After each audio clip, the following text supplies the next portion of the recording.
Hello, recap writer here. Today, I'm going to explain an action-adventure movie called Uncharted. Spoilers ahead, watch out and take care. The film opens as we are introduced to Nathan Drake, a full-time professional thief. Dangerously hanging thousands of feet above the ocean, he is tangled up in a trail of cargo that is hanging from the back of a plane. Nate uses his incredible strength to pull himself back to safety. But as he climbs the plane and he takes a sigh of relief, a red vintage car that is rolling down the exit ramp hits him. Nate is going to fall to his death when suddenly a hand reaches out to grab him. The scene abruptly shifts to a flashback 15 years earlier in Boston. We are then introduced to a young Nate who is hanging from the balcony of a museum, but was helped by his elder brother Sam back to safety. We get to know that the two are breaking into the Boston National Museum to steal the original map of Ferdinand Magellan's expedition. According to some tales from that period, Magellan's voyage around the globe was to find a hidden golden treasure. He never made it back home, which means that the treasure is still somewhere out there. It is obvious that Sam plans to use the map to locate the huge gold stash. He then jams his knife into the keyhole and tries to open the shelf, holding the artifact. Suddenly, the alarm starts blaring, and the two brothers are caught red-handed. They are quickly taken back to the orphanage where they live. It is then revealed that both Sam and his brother Nate are orphans, and that this is the third time Sam has been caught stealing. The head nun who runs the orphanage thus decides to kick Sam out and force him to stay away from his brother. Nate wanted to be kicked out too, citing he likes stealing too. Shortly afterwards, Nate goes to their dormitory, only to see Sam sneaking out of the orphanage. He promises his little brother that he will return one day, and the two embrace after he leaves him a ring belonging to their ancestor, Sir Francis Drake. The scene then shifts to the present day, where a grown-up Nate works as a bartender in New York. He is a very charming man who skillfully steals people's belongings without raising suspicion. Nate demonstrates his talent when he's serving a rich girl. He first distracts her by offering her a lighter and then swipes a diamond bracelet off her wrist. Nearby, fortune hunter named Victor Sully Sullivan is keenly watching the whole thing unfold. He approaches Nate shortly afterwards and offers him a chance to join an upcoming expedition. The latter declines the offer and politely asks Sully to leave the bar. However, Nate soon finds that the stranger has swiped the bracelet from his back pocket and left a business card instead. After his shift at the bar is over, Nate goes to the address mentioned in the card, which happens to be Sully's apartment. As the two converse, Sully reveals that he had been expecting the young man and discloses where he has kept the bracelet. Nate grabs it right away and is about to leave when suddenly his eyes fall on something. To his utter surprise, there is the original copy of Magellan's map placed in one corner of the pile.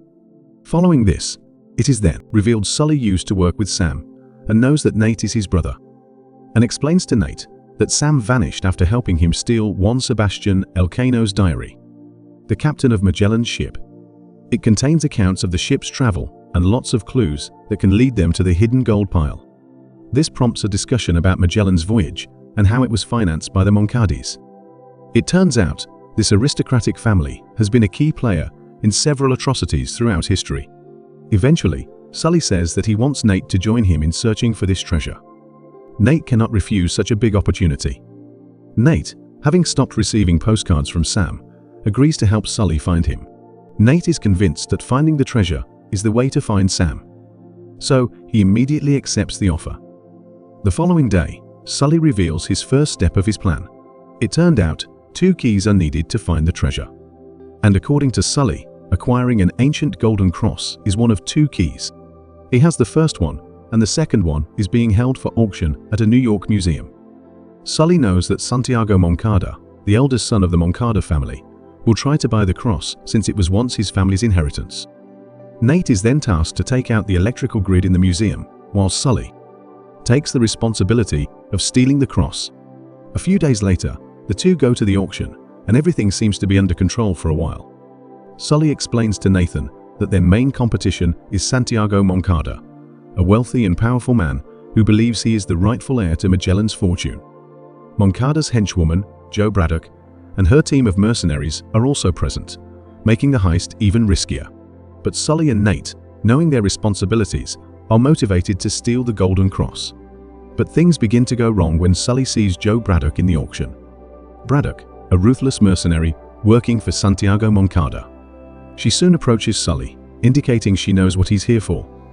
Nevertheless, Sully and Nate go ahead with their plan, and Nate sneaks to the control room of the museum. Nate is about to sabotage the power, but is caught by Moncada's big, strong Scottish henchman, but Nate manages to evade him. Back in the main hall of the auction, Sully is trying to buy time by attempting to outbid Moncada. He is fully aware that he doesn't have the money to go toe-to-toe with the wealthy aristocrat. Fortunately for him, Nate, after evading capture, causes another diversion to cause a diversion. He dangles from a nearby chandelier, creating a commotion. Sully uses this opportunity to quickly change into the uniform of the museum's security team. He then grabs the suitcase containing the cross and pretends to take it to the safety locker. However, he heads outside to the parking lot where Nate is waiting for him in his car. They then escaped with the cross. The duo takes the artifact and travels to Barcelona to begin the second stage of the plan. Upon arriving in Barcelona, Nathan and Sully head to a safe house where Sully introduces Nathan to Chloe Fraser, an experienced treasure hunter. Chloe carries the second golden cross, which, when paired with the one Nathan and Sully stole, is the key to unlocking the next part of the treasure hunt. However, Chloe is skeptical of Nathan and doesn't trust Sully completely. She hints that Sully has kept secrets before, especially regarding Sam Drake, Nathan's long-lost brother. Nathan tries to connect with Chloe, but she remains guarded, clearly looking out for herself. Sully, skeptical about her intentions, told Nate to search the bag. But it turned out Chloe has stolen the cross and is heading for the parking lot. A fierce chase began, but Chloe proves to have the upper hand.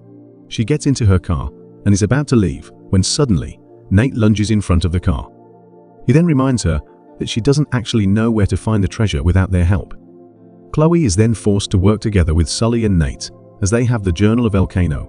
Nate helps the duo to decipher the journal as he has studied it several times, and he concludes it is a religious symbol. Using clues from the journal left behind by Sam, they determine that their next destination is an ancient church in Barcelona, Santa Maria del Pi. Later that day, the trio are seen standing in front of the church, whose emblem resembles the one found in the journal. They then decided to check for clues in the church that very night. Somewhere at the Moncada Foundation headquarters, Santiago is upset at his father, Armando. This is because Armando has decided to donate the family fortune to charity. Later that day, the duo meets in a public park to have one last chance about the matter, but Armando stands firm in his decision and heads back to his car. But this turns out to be a bad decision as Santiago orders his henchmen to kill Armando. That night, Nate, Sully and Chloe go to the church and try to find any clues regarding the hidden treasure. Soon after, they find a symbol on the floor. Nate manages to locate a button that unveils two keyholes on the bottom of the statue of Mary. Nate realizes that the crosses are keys, meant to be inserted in the two holes in the church. Nathan and Chloe insert both golden crosses into the grooves and turn them like keys. At first, nothing happens, but then a faint rumbling sound emerges from below. The baptismal font shifts slightly, revealing a hidden staircase leading underground passage. Sully decides to stay behind whilst Nate and Chloe cautiously descend the dark, ancient staircase. It turns out that Elcano's diary talks about two paths, one leading underground and the other above the ground. Sully goes out to find the opening. They decide to use a GPS to track their locations at all times. After some while of exploring the tunnel, Chloe and Nate come across a crypt that ends in a trapdoor. They use their golden cross to turn the keyhole on the trapdoor, but things begin to go wayward as the entire space starts to fill with water from the fountain that is right above the crypt. Sully finds another opening on the ground level, through the keyhole on the wall of a nearby restaurant. The only problem is, Braddock is standing right on his path, fully intent on stealing the golden cross. Sully manages to knock her down after the two engage in a ferocious fight. He then hastily opens the keyhole just in the nick of time. A few meters below in the underground crypt, water begins to drain out and the duo are saved. Sully finds a symbol near the water fountain that looks like a ladder. He deduces that the symbol depicts both the golden crosses placed together, which must make one singular key. So he drops his cross down through the drainage grill below towards the crypt. Nate then puts the two artifacts together and manages to form a singular key that does look like a ladder. Using it, he and Chloe enter a Roman antechamber, with giant containers in the center. The duo rejoiced, thinking they have finally found Magellan's gold, and rushed to check the containers, but their happiness quickly turns into disappointment as these vessels are filled with salt. However, Nate finds a map hidden among the large heaps of salt, which indicates that the treasure is in the Philippines. Unfortunately, Chloe takes this opportunity to deceive Nate and take the map for herself. She also reveals that Sully is keeping the truth about Sam from him before knocking out Nate with her pistol. A few moments later, Sully finds Nate lying unconscious in the underground crypts. He wakes him up, but Nate immediately asks what happened to his brother. Left with no option, Sully finally reveals the truth about what had happened a year ago in a place called San Sebastian. He and Sam were ambushed by Braddock, who shot at them.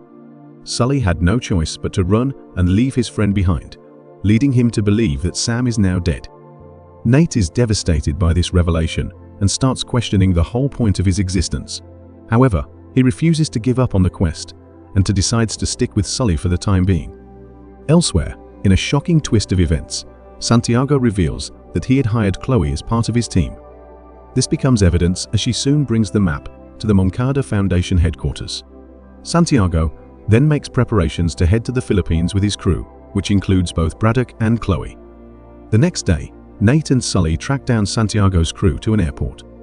The aristocrat is transporting large amounts of equipment, people, and even his favorite red Mercedes to the Philippines. The duo sees an opportunity, and they sneak into the car's truck. Shortly afterwards, the plane takes off from Barcelona, and Moncada gathers his crew for a speech. He talks about how he feels that Magellan's crew betrayed his family. He is busy blowing his own trumpet when Braddock fatally slits his throat all of a sudden. It is then revealed that she and all the other goons had planned this betrayal for months. They want to find the treasure using Santiago's resources and keep all the money for themselves. However, she doesn't notice two important things happening right under her nose. First, Chloe slips away quietly and hides inside Santiago's favorite Mercedes. Second, Sully and Nate sneak out of the car's trunk to end the entire plan. The men eventually get their hands on the map, while Braddock's men are busy looking for Chloe. Nate then opens the cargo chutes, causing the huge equipment boxes to fly out of the plane. After successfully foiling Braddock's plan, Sully manages to jump safely out with a parachute. The scene shifts back to the beginning as Nate, on the other hand, is caught in cargo, hanging behind the plane. He takes a sigh of relief, only for the red Mercedes to roll right into him. Nate barely makes his way to safety. The car, Nate and Chloe, are now falling down towards the sea at frightening speed. Fortunately, Nate and Chloe manage to put their differences aside and work together for the time being. They clasp onto a cargo box and pull a chute, slowing down their descent. They then land on the sea shortly afterwards and eventually swim to a nearby island. That night, the duo books a room in a resort and tries to look over the map. They try for several hours, but cannot decipher the exact location of the hidden treasure. An exhausted Chloe then retires for the night and heads to bed. Now, all on his own, Nate comes up with a new strategy. He grabs one of Sam's postcards and lights a flame under it. To his utter surprise, a hidden message appears on it. It says the keys are to be used as compasses. Nate then uses the two golden crosses and finds that their north tip points to the exact spot where the treasure is hidden. To deter anyone from following him, he writes down the wrong coordinates on a paper and puts it on the desk. The next morning, Chloe sees the note and runs away on her own. Nate wakes up after a while, fully satisfied that his plan has worked perfectly. He then uses a speedboat to head to the location, but Braddock, who is at a nearby island, also notices him. Later, Nate reaches a cavern underneath a huge cliff where two ancient Spanish ships are lodged. Suddenly, Sully also arrives on the spot. Turns out, he managed to locate Nate through the geolocation tracker that they had opened a few days earlier. The two of them then head inside the ship and find tons of gold stored in wooden boxes. Unfortunately, their happiness doesn't last long as Braddock and her goons arrive as well. Nate and Sully get busy helping themselves to the treasure when suddenly Braddock decides to take drastic measures. She gets two helicopters to airlift both the ships out of the cave. With no other option left, Sully climbs up to one of the choppers and knocks out Braddock's goons. The ruthless villain sees him and orders her men to attack. This forces Nate to fight on the ship while Sully tries to steer the vessel away from large cliffs. The duo is now overwhelmed. Fortunately, Sully manages to lure the enemy helicopter right onto a cliff, which shatters the second ship into pieces. Having lost half the gold in this unfortunate event, Braddock attempts to go after Nate and kill him with her own hands.